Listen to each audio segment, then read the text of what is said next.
Continuamos analizando el texto sobre la Revolución de Hannah Arendt. Vamos a concluir en esta sesión virtual el capítulo titulado Novus Ordine Seclorum, Nuevo Orden Secular. Y Hannah comienza hablando del conservadurismo. El conservadurismo fue resultado del fracaso de las revoluciones en Europa, nos dice Hannah Arendt. Pero creo que es importante abordar lo que se entiende, o más bien dicho, lo que se tiene que entender por conservadurismo. El conservadurismo es una doctrina política, exactamente igual que el liberalismo, pero con un contenido completamente distinto. Normalmente utilizamos la palabra conservador, que está muy de moda, a propósito de los discursos presidenciales de las mañanas. Originalmente utilizamos la palabra conservador como algo retrógrada. Realmente la palabra como se está utilizando es reaccionario.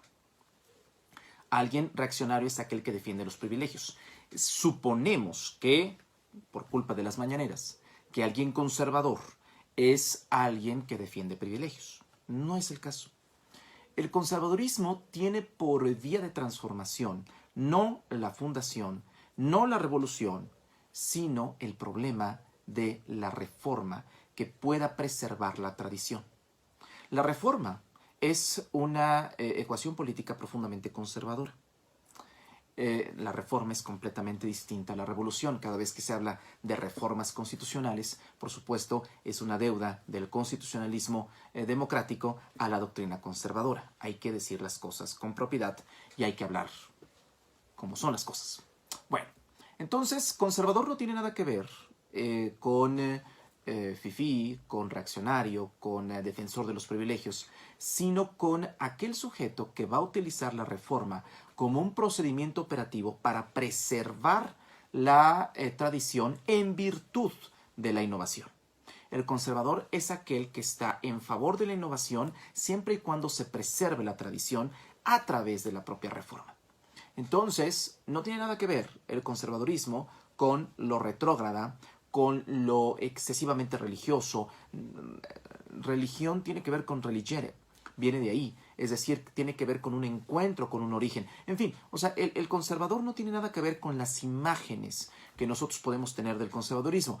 ¿A qué se debe esto? Un problema de origen de las propias ciencias sociales. Una cosa son los conceptos y otra cosa son los usos del concepto. Los conceptos de la ciencia médica, de la arquitectura, de la ingeniería química, de la físico-química, no atraviesan por esa dificultad, por la simple y sencilla razón de que los conceptos de estas disciplinas y de muchas más, por supuesto, no están atravesados por el vulgo, no están en la opinión pública de la gente. Y entonces esto hace, la gente da su opinión de acuerdo a un sentido común y desde el sentido común utiliza conceptos especializados de las ciencias sociales, concretamente de la ciencia política, y entonces hace que pues tengamos una especie de Hayek y Mr. Jake, tengamos una precisión conceptual que debe ser utilizada desde la teoría política, desde la ciencia política, desde la teoría del Estado, y como Dios le da a entender a la gente y hablar, ¿no? Esta es una consecuencia de la propia democracia, tampoco nos desgarremos las vestiduras. El hecho de que la discusión pública sea un elemento central y la opinión pública sea un elemento central de parámetro, de medición de los buenos gobiernos, entre comillas, bueno, pues esto genera la consecuencia de pues que los conceptos se coloquen en boca de la gente y se utilicen desde el sentido común, no desde ningún parámetro con rigor científico. Por supuesto, si nosotros cambiamos los conceptos de las disciplinas sociales a los conceptos de la ciencia médica, de especialidades médicas como la odontología, en fin, cancerología, urología, geriatría, etc., y supondríamos que estos conceptos pueden ser atravesados por la opinión de la gente, pues estaríamos diciendo un despropósito. Nos cuadra un despropósito en la ciencia médica, pero no nos cuadra el despropósito en la ciencia política. ¿Por qué? La culpable de esto, de esta especie de malformación discursiva y utilización de los conceptos, deformada de los conceptos, pues es por supuesto la idea democrática de que todos nos competen los asuntos públicos y que todos podemos opinar, decidir y debatir, aunque no sepamos o no entendamos gran cosa de lo que estamos debatiendo.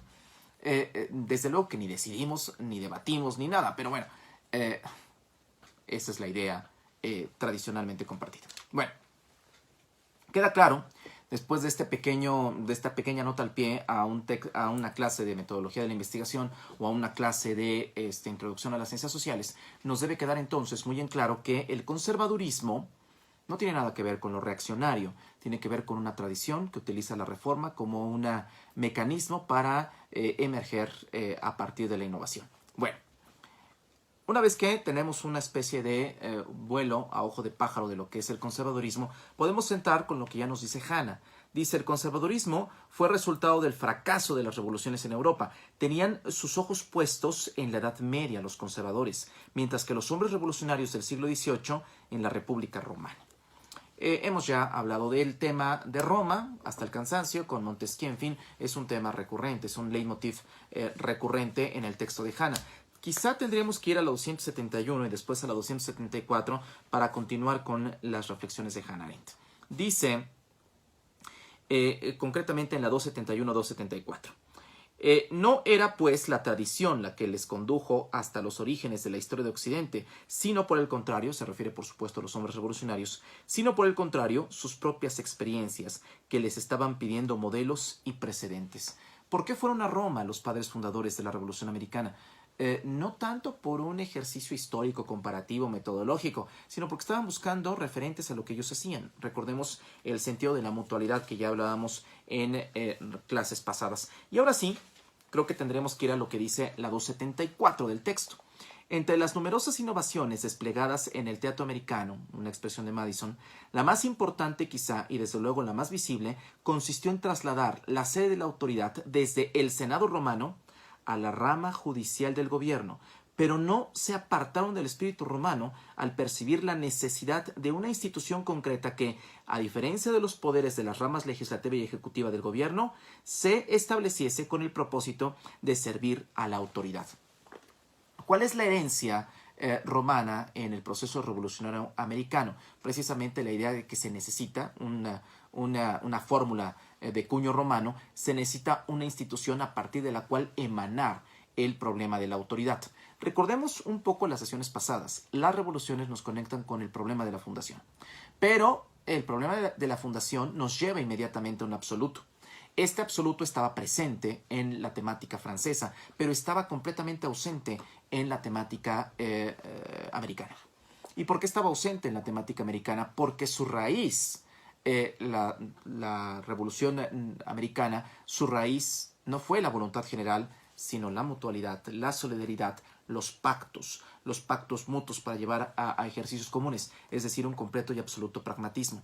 Esto hizo que no necesitaran una entidad abstracta superior, una entelequia como la voluntad general, como la voluntad del pueblo, para justificar las decisiones tomadas por las instituciones que arrojaron el proceso revolucionario francés. En América no necesitaron ningún tipo de entelequia, no necesitaron hacer el tránsito, estoy un poco resumiendo lo que hemos visto en sesiones pasadas, no necesitaron hacer el tránsito de una teología política a una metafísica constitucional. No necesitaron eso. En América el sentido pragmático y el sentido de la oportunidad interesada fue mucho más necesario y fue mucho más, digamos que, oportuno. Entonces, necesitaron dónde está la herencia de Roma en el proceso revolucionario americano que dio origen a la fundación de América. Bueno, en la idea de los romanos de buscar una institución a partir de la cual devenga la autoridad.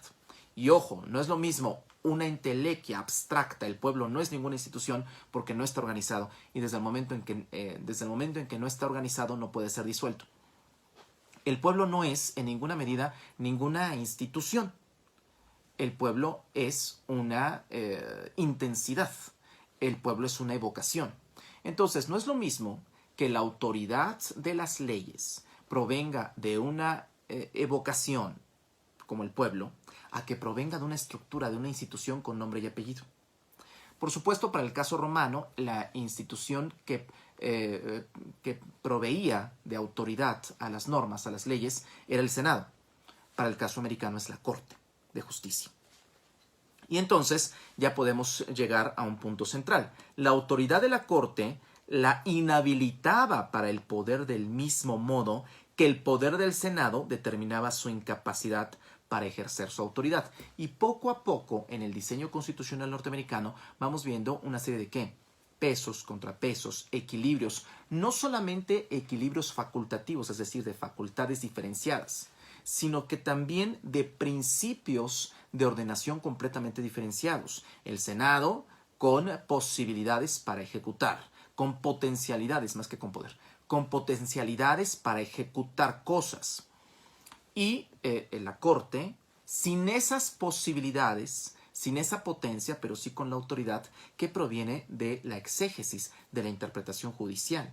Es decir, de asegurar que las decisiones de la Constitución, una vez más el tema de Schmitt en defensa de la Constitución, que las decisiones de la Constitución se mantengan al interior de la misma.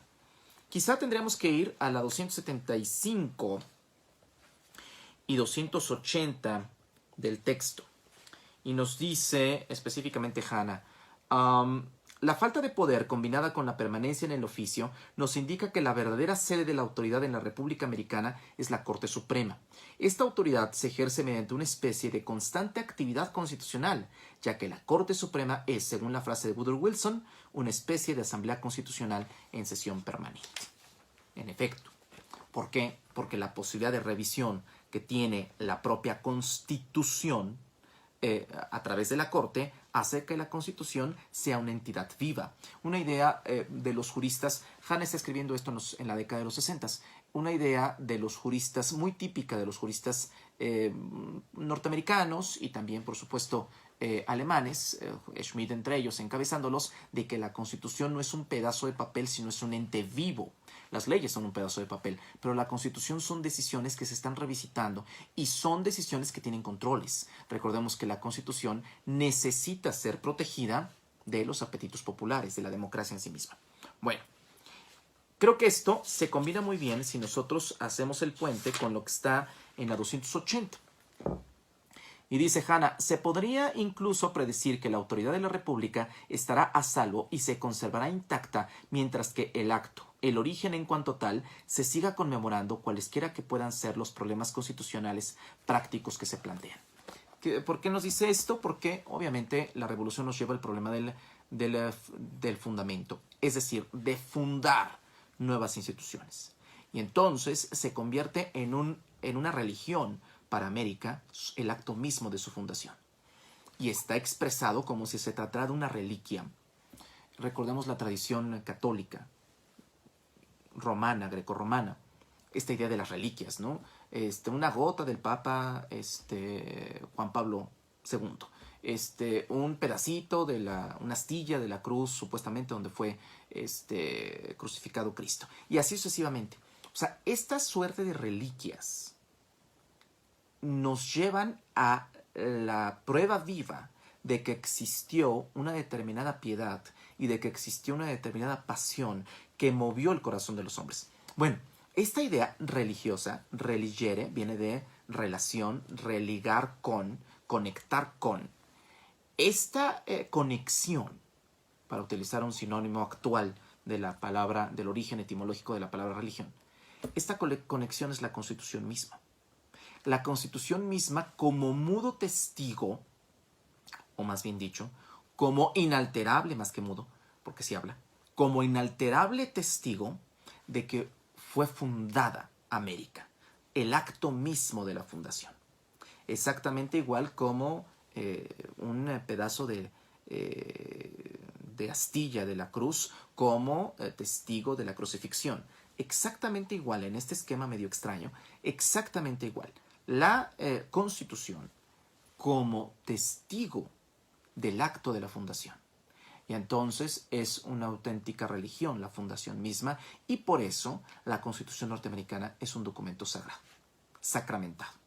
Si nosotros hacemos el comparativo con las constituciones en Francia, pues estamos hablando de que en un periodo de lo que es la Tercera República Francesa a la Quinta República Francesa, estamos hablando de 14 constituciones, si la cuenta no me falla. La constitución en el antiguo régimen, la constitución en Europa, no tiene estas características sacramentales. Es más, mucho menos en la tradición hispanoamericana, donde hay constituciones a la menor provocación. De hecho, la Constitución de 1917 es una constitución que originalmente ha cambiado por completo su sentido en los últimos, no solamente estamos hablando de un cambio en el sistema jurídico constitucional, sino en el orden constitucional en los últimos 20 años. No se parece absolutamente nada la Constitución, el texto original del 17, que salió ahí del Teatro de Querétaro, a lo que ustedes pueden descargar en PDF, ¿no?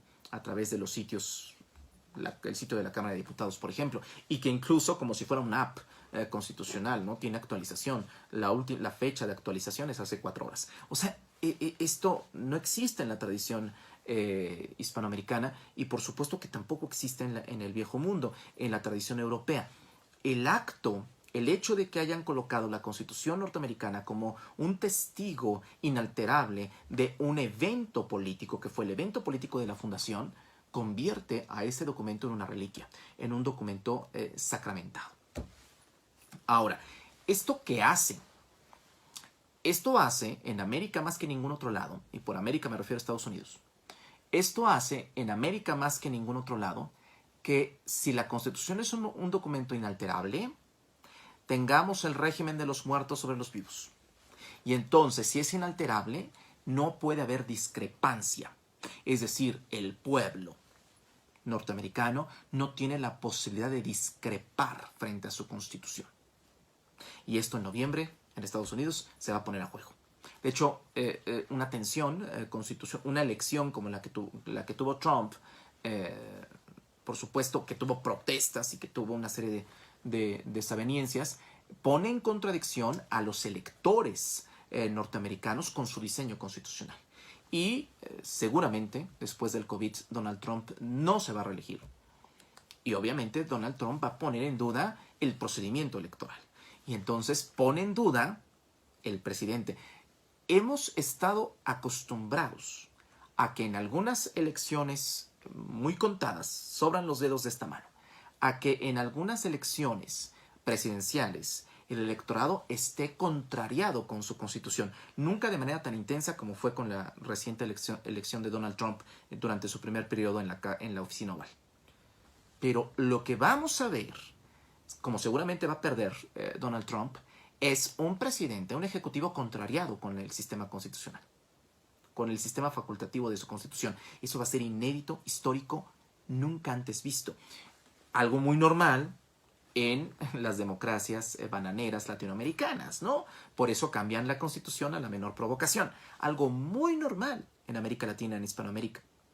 Pero algo completa y absolutamente inédito en América, y habla de un desgaste gigantesco de un diseño de 200 años que ya no se conecta con las fuerzas vivas de su realidad.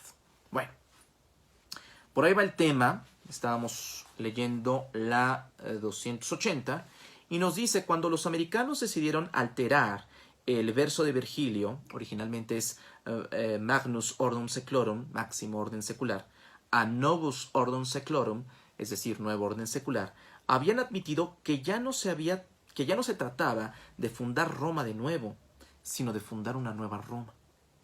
Por eso, la idea de que el conservadurismo en América supone no solamente fundar Roma de nuevo, sino fundar una nueva Roma. Esta idea de que el conservadurismo en América no... A ver, acá tenemos una idea compleja, y esto tiene que ver con el siguiente capítulo, porque nos habla de una discrepancia, pero eso será tema de la siguiente sesión. Aquí tenemos un problema. Hay una revolución en América, y América siempre ha negado que surgió, se fundó como producto de un acto revolucionario. Esto supone una gran contradicción, y es una contradicción que va Hannah Arendt a desarrollar en el próximo capítulo. ¿Cuál es esa contradicción? Buscar la conservación de nuevas instituciones y al mismo tiempo que estas instituciones, en la medida de su conservación, sean capaces de innovar. Conservación versus innovación. Esa es una contradicción operativa y procesal. Que ese es el tema del siguiente capítulo. Por eso nos dice, Los padres constitucionalistas habían admitido, cambiando la tónica de Virgilio, Magnus Ordum Seclorum a Novus Ordum Seclorum, habían admitido que ya no se trataba de fundar Roma de nuevo. O sea, no se trataba una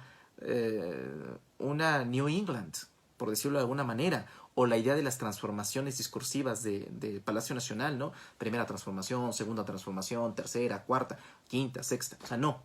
O sea, ni que fuera un deportivo. O sea, se trataba de fundar una nueva Roma, es decir, marcar un nuevo comienzo. Esto comprueba no una New England, no una Nueva Inglaterra, convertida a las 13 colonias en una confederación llamada Nueva Inglaterra, con un nuevo monarca, etcétera, etcétera, etcétera. No. No la continuidad, sino la ruptura total. No una monarquía moderada, una nueva monarquía moderada, con instituciones mucho más autóctonas, mucho más vernáculas, sino una república inspirada en los rasgos romanos. Es decir, rompieron por completo con su origen y marcaron un nuevo comienzo, marcaron un nuevo principio.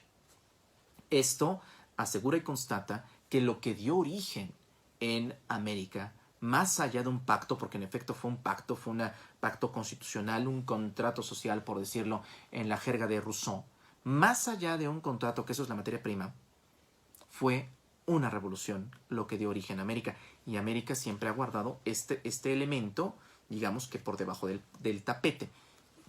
América no le gusta admitir que fue una revolución lo que dio origen a su Estado-nación. Quizá porque América en sí misma no sea un Estado-nación. Que esa también es otra discusión mucho más posterior y que la propia Hannah, incluso en entrevistas, ha resuelto de manera muy interesante. Cerramos el capítulo de la sesión de hoy con lo que está en la 294 y 295. Dice: el curso de la Revolución Americana tiene una historia inolvidable y nos enseña una lección única en su género. En efecto, esta revolución no fue resultado de un estallido, sino que fue preparada por hombres que obraban de común acuerdo y con la fortaleza que se derivaba de las promesas mutuas. No fue la violencia, no fue la toma de la Bastilla, no fue el hecho de degollar, decapitar la cabeza de un monarca y que rotara sobre las calles de la nueva república. Fue la solidaridad, fue el mutualismo lo que construyó el primer acto americano como tal, el primer acto de la fundación. El principio que se abrió paso durante los fatídicos años en que se establecieron las fundaciones, no por la fuerza de un arquitecto, sino gracias al poder combinado de muchos, fue el principio combinado de la promesa mutua y la deliberación en común. El propio acontecimiento fue el que decidió, como Hamilton había dicho repetidamente, que los hombres son realmente capaces de establecer buenos gobiernos a partir de la reflexión y la elección, que no están enteramente condenados a que sus constituciones políticas dependan del accidente y de la fuerza. Una revolución excepcional porque no proviene en sí mismo de la violencia, del derrocamiento, sino de la mutualidad, del común acuerdo y, hasta cierto punto, de la confianza en el prójimo. Interesante la lectura que tiene Hannah Arendt. Y bueno, el siguiente capítulo, y ya final del trabajo sobre la revolución, es la tradición revolucionaria y su tesoro perdido. El espíritu público es el tesoro perdido de la revolución y vamos a verificar por qué en la siguiente sesión. Gracias. Bye.